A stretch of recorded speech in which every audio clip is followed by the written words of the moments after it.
দিছে? পাকানি কি করছে তোমাকে?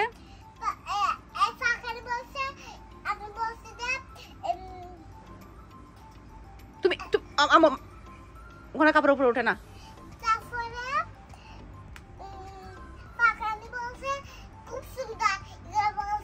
কি বলছে?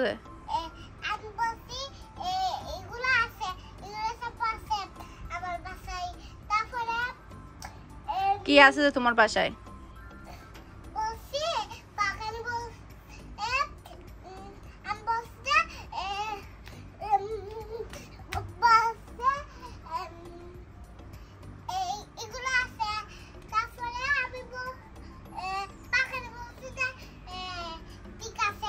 ঠিক আছে। তোমাকে মারছে আজকে? কামড় দিছে? আজকে কামড় দেয় নাই? তোমাকে পাখানি অনেক কামড় দেয় না? দেয় না? আগে দিত? দিত না? পু কোথায়?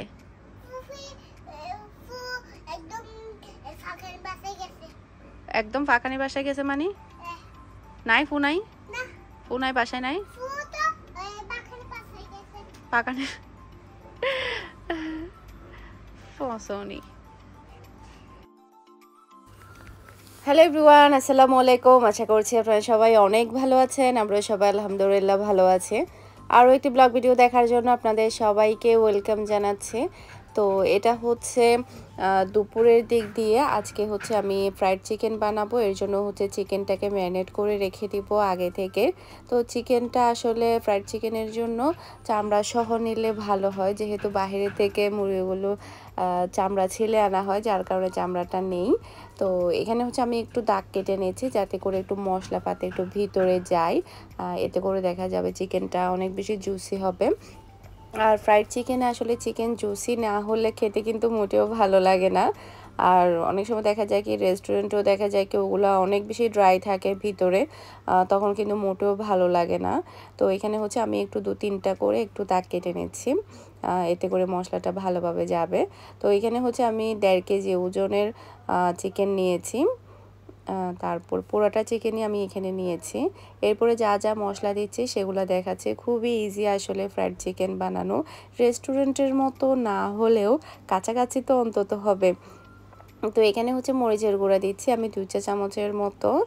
তারপরে হচ্ছে ব্ল্যাক পেপার দিয়ে দিব হাফ চা চামচের মতো আমি এখানে লবণ দিলাম। লবণটা একটু দেখে শুনে দিতে হবে, যেহেতু আমরা সয়া সস অ্যাড করব। এরপরে 1 চা চামচের মতো সয়া সস দিলাম এখানে আমি। তারপরে হচ্ছে ব্ল্যাক পেপার দিয়ে দিচ্ছি। ব্ল্যাক পেপারটা কিন্তু অবশ্যই দিতে হবে, এটা কিন্তু বাদ দেওয়া যাবে না। তারপরে হচ্ছে আমি দিয়ে দিব হচ্ছে বাটার মিল্ক, আদা রসুন বাটা দিয়ে দিচ্ছি হাফ চা চামচের মতো। তো এখানে হচ্ছে প্রায় হাফ কাপের মতো, আমি এখানে হাফ কাপের চেয়েও বেশি আছে, 1 কাপের কাছাকাছি আমি এখানে বাটার মিল্ক দিয়ে দিচ্ছি। তারপরে হচ্ছে এটাকে খুব ভালোভাবে কিন্তু মিক্স করে নিতে হবে হাত দিয়ে, যাতে করে প্রত্যেকটা মশলা চিকেনের গায়ে গায়ে থাকে। আমার বাটিটা একটু ছোট হয়ে গিয়েছে, যার কারণে কিন্তু মিক্স করতে একটু টাইম লাগছে। বাটিটা আর একটু বড় থেকে নেবেন, আমার মতো ভুল কিন্তু আপনারা করবেন না। সেক্ষেত্রে দেখা যাবে আমার মতো এরকম আস্তে আস্তে মিক্স করতে হবে, পড়ে যাওয়ার ভয়ে আর কি। তো এরপরে খুব ভালোভাবে মিক্স করে নিচ্ছি এটাকে। আর এটাকে যেটা করতে হবে, আপনারা যদি চান চিকেনটাকে সারা রাতের জন্য ম্যারিনেট করে রেখে দিতে পারেন। আমি হচ্ছে নর্মাল ফ্রিজে ম্যারিনেট করে রেখে দিব। নর্মাল ফ্রিজে ম্যারিনেট করে রেখে দিলে দেখা যায় কি সবচাইতে বেশি ভালো হয়। আবার যদি চান যে আপনি আজকে ম্যারিনেট করে রেখে দিলেন, যখন ইচ্ছা তখন ফ্রাই করে খেতে চাচ্ছেন, সেক্ষেত্রে যেটা করতে পারেন ডিপ ফ্রিজেও কিন্তু রেখে দিতে পারেন। জাস্ট হচ্ছে বানানোর কয়েক ঘন্টা আগে বের করলে হয়ে যাবে।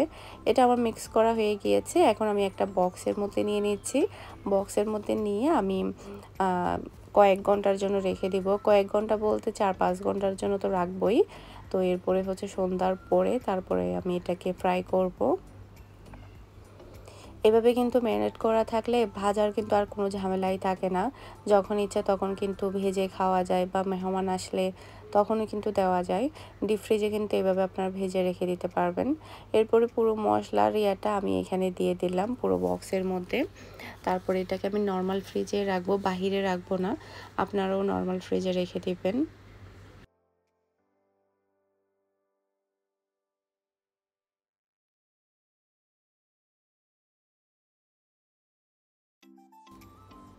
আমরা কিন্তু এখনও দুপুরে খাবারটা খাইনি। আজকে অনেক মজার একটা খাবার রান্না করেছিলাম। পটল ভাজা করেছিলাম। এরপরে হচ্ছে মুরগির মাংস দিয়ে কাঁকরোল রান্না করেছিলাম। গরুর মাংস দিয়ে কাঁকরোল রান্না অনেক বেশি মজা হয় সেটা আমি আগে থেকেই জানি। তবে মুরগির মাংস দিয়েও যে মজা হয় সেটা আগে জানতাম না। আজকে জাস্ট রান্না করে দেখলাম, মাশাআল্লাহ অনেক বেশি টেস্টি হয়েছিল কাঁকরোল দিয়ে। আর গরুর মাংস দিয়ে চাইলে আপনারা ট্রাই করতে পারেন। অনেক বেশি টেস্টি হয়। চট্টগ্রামের মানুষেরা কিন্তু কাঁকরোল দিয়ে গরুর মাংস খাবেই খাবে। সবাই খায় কিনা জানি না, তবে আমরা খাই। গরুর মাংস দিয়ে কাঁকরোল অনেক টেস্টি হয়। তবে মুরগির মাংস দিয়েও মজা হয়। তারপরে হচ্ছে এখানে সালাদ করেছিলাম আর তারপরে হচ্ছে পটল ভাজা।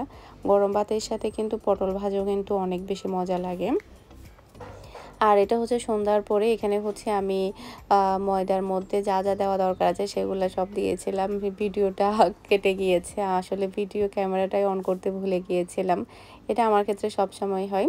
তো এখানে হচ্ছে প্রায় আমি 2 কাপের চেয়েও বেশি ময়দা নিয়েছি। তারপরে হচ্ছে ওখানে হাফ চা চামচের মতো মরিচের গুঁড়া, হাফ চা চামচের মতো ব্ল্যাক পেপার, তারপরে হচ্ছে সামান্য একটু লবণ দিয়ে আমি ভালোভাবে মিক্স করে নিয়েছিলাম।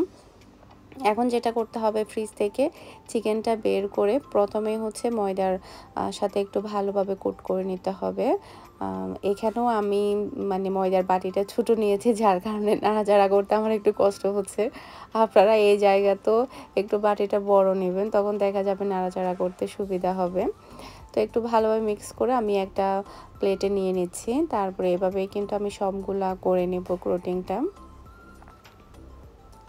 ফ্রাইড চিকেন আসলে বাহিরে থেকে অর্ডার করলেও দেখা যায় কি ওগুলো বাসায় আস্তে আস্তে নরম হয়ে যায়, যার কারণে এভাবে চাইলে আপনারা বানিয়ে নিতে পারবেন। আর খুব একটা বেশি কিছু লাগে না, আর হুটহাট হয়ে যায়, তেমন সময় লাগে না কিন্তু এটা করতে, একদম ইজি।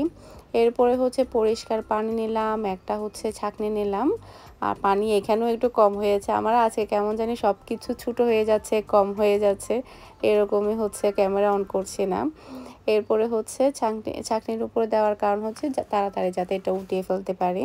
তো একটু পানির মধ্যে চুবিয়ে নিলাম। এরপরে হচ্ছে চিকেনটা নিয়ে আবারও ময়দার কোটিংয়ে দিয়ে দেব। এরপরে ভালোভাবে একটু কোট করে নেব চিকেনটাকে। এই যে এভাবে আমি কোট করে নিচ্ছি। তো ফ্রাইড চিকেন কার কার কাছে ভালো লাগে? আমার কাছে কিন্তু ফ্রাইড চিকেন অনেক বেশি মজা লাগে। বিশেষ করে হচ্ছে যেটা সত্য কথা, বাহিরেরগুলা, কেএফসিরগুলা, অন্যান্য ইয়ারগুলা কিন্তু অত বেশি মজা হয় না। কেএফসির ফ্রাইড চিকেনগুলো কিন্তু অন্যরকম হয়। ওদের রেসিপি কিন্তু কারোর সাথেই শেয়ার করে না। ওগুলা যতটা টেস্টি থাকে আর অন্য ইয়ারগুলা কিন্তু অত বেশি টেস্টি থাকে না। তো এখানে হচ্ছে আমি সবগুলা করে নিচ্ছি। এভাবে পানির মধ্যে চুবিয়ে প্রথমে একবার পরিষ্কার ঠান্ডা পানি, অত না কিন্তু, পানি একদম নর্মাল পানি, এরপরে মিক্স করে নিচ্ছি।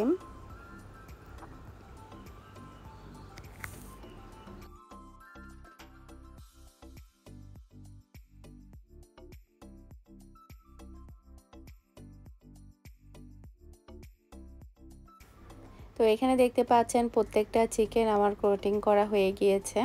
এরপরে হচ্ছে আমি এখানে তেল গরম করতে দিয়েছি। তেলটা ভালোভাবে গরম হয়েছে কিনা একটু সামান্য করে ময়দার দিলাম। মনে হচ্ছে যে এখনও গরম হয়নি। তেলটা কিন্তু একটু ভালোভাবে গরম হওয়াটা জরুরি। তেলটা হচ্ছে গরম হয়ে গিয়েছে। এখন আমি চুলাটাকে মিডিয়াম হাইতে রেখেছি, একেবারে আবার লোতেও না, একেবারে হাইতেও না, মিডিয়াম, মানে হাই থেকে একটু কমিয়ে দিয়েছি। এতে করে দেখা যাবে চিকেনটা খুব সুন্দরভাবে ফ্রাই হবে। আর হচ্ছে প্রত্যেকটা চিকেন তো দেওয়া যাবে না, 3-4 পিস আমি এখানে দিয়ে দিচ্ছি। তারপরে হচ্ছে প্রায় 10-12 মিনিটের মতো করে এটাকে একদম ডুবো তেলে ফ্রাই করে নিতে হবে।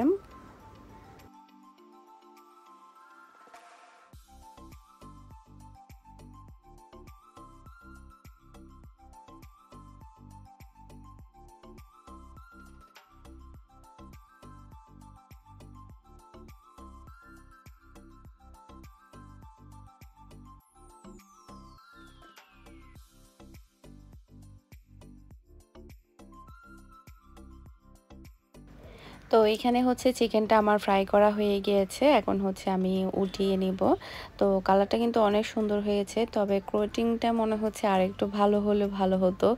আসলে সন্ধ্যার পরে দেখা যায় কি অনেক বেশি তাড়াহুড়ার মধ্যে থাকতে হয়, বিশেষ করে আসলে টিচার থাকে, যার কারণে চেষ্টা করি যে টিচার আসার আগেই যাতে নাস্তাটা বানিয়ে ফেলতে পারি।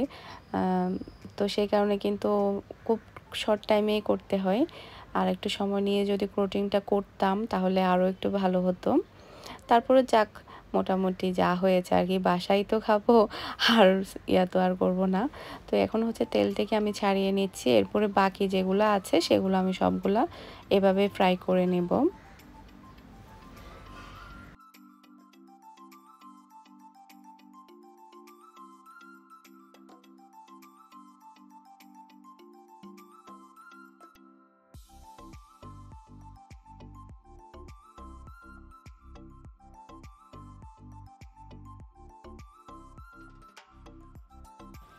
তো এখানে হচ্ছে আমি চিকেন ফ্রাইগুলো নিয়ে নিলাম, বাকিগুলো কিন্তু ফ্রাই হচ্ছে। খিদা অনেক বেশি লেগেছে, যার কারণে ভাবলাম এগুলো খেয়ে ফেলি। আর সাথে নিয়েছি হচ্ছে মরিচের সস। মরিচের সসটা খেতে অনেক ভালো লাগবে, ঝাল ঝাল। আর খেতে মাশাল্লাহ অনেক টেস্টি হয়েছিল।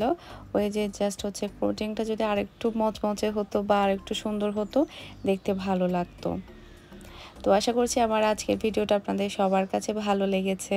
সবাই ভালো থাকবেন, সুস্থ থাকবেন, আমাদের সবার জন্য দোয়া করবেন। আসসালামু আলাইকুম, আল্লাহ হাফেজ।